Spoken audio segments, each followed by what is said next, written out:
We're going to have a welcome. Leader Daniels is to speak, and then Mr. Figures will speak, and then they'll take questions at the end, no more than 5 questions. So without further ado, Leader Daniels. Thank you guys for being here today. I think that it is certainly long overdue that we all come together as a party. I'm really happy and excited about the energy that we've been seeing on the ground behind Mr. Figures in the 2nd Congressional District, and also across the state and across the country. And so that's extremely important. In about 35 days, the most consequential election in American history will take place. This election will determine our shared destiny as a nation and define our collective identity. This election, more than any other election, will be a stress test of our enduring strength of our Constitution.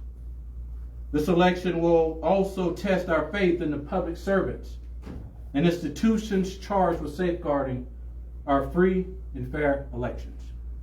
In Alabama, this is especially true. After the long but eventually victorious legal battle to create this district, there are many across the state of Alabama, across the nation, that had a hand in creating an opportunity for this district to be possible.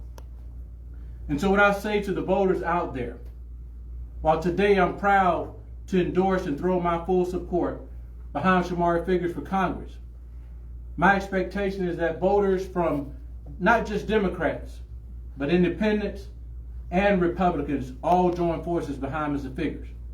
He's the most qualified candidate to take our district to the next level.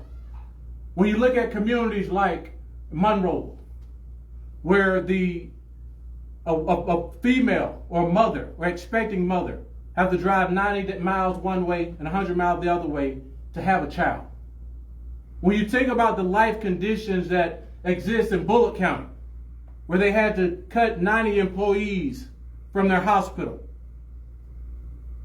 or you're talking about other communities that's faced with gun violence, there's no more experienced candidate to deal with these issues than Shomari Figures. He's been there. He's been in Washington, D.C. to serve 2 presidents. He worked for the Obama administration. He worked for 2 attorney generals. The chief advisor to Merrick Garland. So he's been in the throes. He's worked for a United States senator. So he understands how to interact and engage with department heads. This election is one of the most important elections of our time. And some would say, my vote doesn't matter. Well, if your vote doesn't matter, why are they focusing so hard to take it away from you? That's the question you must ask yourself. And so today, we have to be boots on the ground. All of my Republican friends, all of my independents, and especially our Democrats. We have to rally behind a candidate that understands how to bring bacon back to Macon and all the other counties. Someone who family has committed their entire lives to public service. Someone who understands the plight of Mobile, Alabama, as well as Macon County and Tuskegee area, or even Phoenix City, and other communities all throughout the district. He understands your plight. He understands the issues and the challenges that you face each and every day. So that's why it's important. We cannot sit this one out. When you go vote, vote the straight ticket Democrat. And those of you that have another candidate in another race, just make sure you mark Shomari Figures. Because he's the only candidate that's going to deliver services back to the communities. Some of the counties, Crenshaw and other counties, you previously had a member of Congress that did not believe in appropriations. But Shomari Figures believe in appropriations and delivering back to these communities. And so it gives me great honor and excitement today to throw my full support behind Shomari Figures for Congress. Thank you. Good afternoon. And thank you all for being here. Leader Daniels, thank you. Not just for being here and for your endorsement, but for the leadership that you have provided to this state when it has been the toughest time to be a Democrat in this state's history. You have stood the test, you have led the fight, you have led the charge, you have led the organizing, you have led the fundraising, you have led the strategizing, you have led to the progress that we have been able to maintain. Going to work every single day, knowing those battles, knowing that the outcome of said battles would not likely be in our favor, but you have been the tip of the spear, ensuring that those outcomes were a little less worse than they could have been without your voice and your leadership. I know personally how much you care about this district, what this district means to you. You two being a son and a product of this district and the people in this district, you also considering them the reason that you are able to stand here today and have the career that you've had because of the values that have been instilled in you by your parents and your grandparents and the community that you come from there in Bullitt County. So it means a lot to me to stand here today with the support of such an instrumental figure here in the Democratic Party in the state of Alabama. And I want to be clear at the outset that Mr. Daniels and I, as did every other candidate in this race, there's never been any issues of support. We all at the outset understood the collective obligation and the collective effort and the collective need to get this seat into Democratic hands when we had the opportunity in November. And we made that pledge, I guess, knocking on a year ago now, and we still stand by that, and that is because of what we have at stake. A lot of what the leader just discussed is true enough what this election is about at the end of the day. This election, for some, may just be a talking point. For some, it just may be another Democrat versus Republican battle. But in Bullitt County, it's about a hospital in Union Springs that just closed. In Clark County, it's about 2 hospitals we've seen close just in the last 60 days, including one just a couple weeks ago, or just last week rather. Right, in Monroe County, it's about that maternity services that are no longer there. In Crenshaw County, it's about the dialysis center that just closed a few weeks ago with very little notice. It's about the economic opportunities that are not present in a Connecticut County, or a Butler County, or a Macon County, or a Russell, or a Barker. It is too much at stake. This is not just another election. We have an opportunity to put leadership in place. We have an opportunity to build on the gains and the progress that you have led and have made in this state over the past several, almost a decade now, over a decade. We have an opportunity to do that. Alabama too often is in a race to the bottom of negative statistics and negative outcomes. I know something that has resonated with me and with Leader Daniels since we got in this race is that Alabama is literally at the bottom of the list in terms of life outcomes and life expectancy in the United States. You're expected to live amongst the shortest lives if you were born here in the state of Alabama. And a lot of that has to do with just basic access to healthcare, basic access to ambulance services, maternity wards, preventative screening, healthcare insurance. But more importantly, a lot of that has to do with the lack of access to leadership that actually cares about prioritizing those issues and prioritizing plans and strategies to actually resolve them in too many communities across this district. And so that is why we both got in this race. That is why we both stand here today in public services, because we have that well-founded belief, that was instilled in us, the seeds of which that were instilled in us before we ever took a breath, by our parents, by our communities, by our people that formed our lives and the people that structured our lives and laid the foundation for us to be able to have the careers that we've been able to go on and have. We believe in the power of government to do good. We don't believe that government will fix everything, can fix everything, or should fix everything. But there are certain communities that need government to be there in a responsible fashion to address the issues that plague their communities. There are communities across this district that don't just need people in Washington, D.C. saying they want to change something or saying they hear about a problem. They need people that are going to roll up their sleeves and get to work on addressing them, regardless of who you have to work with, how long it takes, how many late nights, how much it costs in some circumstances. Because life in this district, protecting life and healthcare access in this district should not be something that boils down to a dollar sign. We are the strongest, best nation that the world has ever known. And we can figure out how to put a man on the moon. We should figure out how to put a man or a woman in a exam room in Macon County and Bullitt County when they need it. And so today I stand here gracious and appreciative of your leadership, your history, the struggle that you've been fighting and leading to fight here in the state. And I am enormously grateful for your support and what that means not only for this race, but for this party as a whole. As we've said since we got in this race, that it is a new day for the Democratic Party in this state. It is a day that we have long looked forward to, where we have something that can inject some sort of energy into this party, into rebuilding us to a point where we can elevate this party back to a place where we can actually compete to take back the State House and to compete at statewide elections. And this is just the beginning. But we are only here because of the work like Mr. Daniels and the likes of his colleagues, which include my mother, State Senator Vivian Figures, the work that they've been doing on the ground to make sure that we can have this seat.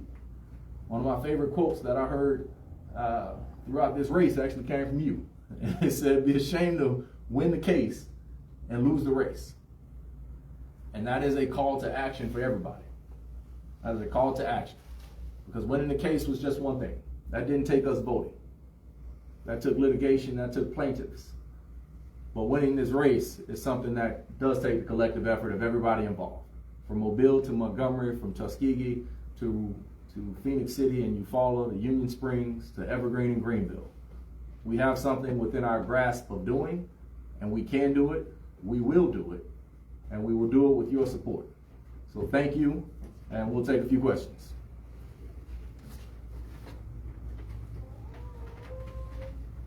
Sir, we've discussed this before. This district is rated likely Democrat, but are you concerned about complacency in this race, that people think that it's a given or a likely thing for you? I am always concerned about complacency because we know that what the history of this district tells us is, yes, President Biden would have carried this district, but it also tells us that Kay Ivey would have carried this district as well. And so we got to do everything that we can do to make sure that we are getting out the vote at the end of the day, making sure that we are touching the issues, making sure we're touching the people, touching the communities, and touching the voters. We're doing everything we can to get as many voters registered going into October 21st, the voter registration deadline, and then activating voters, educating them on the issues, explaining to them in these smaller group settings as well as some larger settings, like how this affects you. We talk about life expectancy here in the state of Alabama being the lowest in the nation, being amongst the lowest in the nation. I think we're technically number 3 by just a couple months. But explaining to people what Medicaid expansion actually means for that. Explaining to people in whether it's Union Springs or Monroeville or over in Clark County that had we had Medicaid expansion, those hospitals would still be open. And so that's the realities of what we're dealing with. And so when we get out and we touch voters and we talk to them, we're still putting in the work to make sure that they know that this election is not something that we can take for granted and something that we have to run through the finish line to do. Sir, whether it's Senate Bill 1, the absentee ballot application law, or whether it's Secretary of State Wes Allen's efforts to purge voters from the rolls, do you think those have any impact on this race? Look, and I'll let Leader Daniels chime in on that as well, because I know he's been on the front lines dealing with those issues here. I think they're all an effort to suppress the vote. I think they are all an effort to make it as hard for people to vote as possible. And it is not something that we can sit back and take. It's not something that we can sit back and accept. And it's also not something we can allow to succeed. And so we are taking that messaging to people every step of the way. We talk about the absentee voting changes and efforts to suppress the absentee ballot system everywhere we go, in every setting that we're in. But at the end of the day, we are doing everything we can to push people to go vote. And we've been doing that since day one, and we'll continue doing that going down the stretch. And I'll add to that, just a real personal story to me, to demonstrate that there is an effort that maybe incidentally remove people that are active voters off of the roll. My wife, in the local election in Madison County just in August, was on the inactive list. And we vote in every election. And so that tells me if that's happening in my household, someone that they know served the state, then how many other households is this happening in?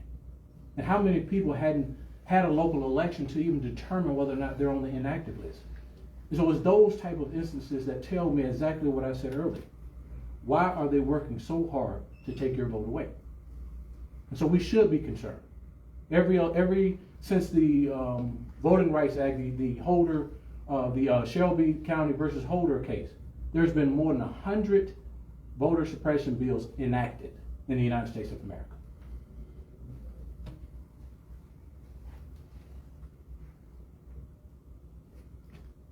Did they offer an explanation of why your wife was on the inactive list, and was she able to vote? She was able to vote because of course they knew her, and so we updated our registration, and a card was sent in the mail for me, and they were saying that a card was returned, and I'm like, there's no way a card was returned when both our names on the mortgage, and both of us applied at the same time. And so those are type of things that concerns me. And then when you start making changes to the vendors that you're using, that we know don't know a whole lot about.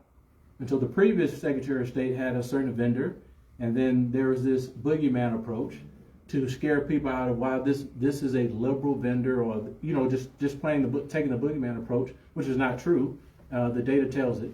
And now we're using some other services that we know very little about, and that concerns me. So no, there wasn't an explanation, but you best believe this legislative session, we will be talking about it a long time.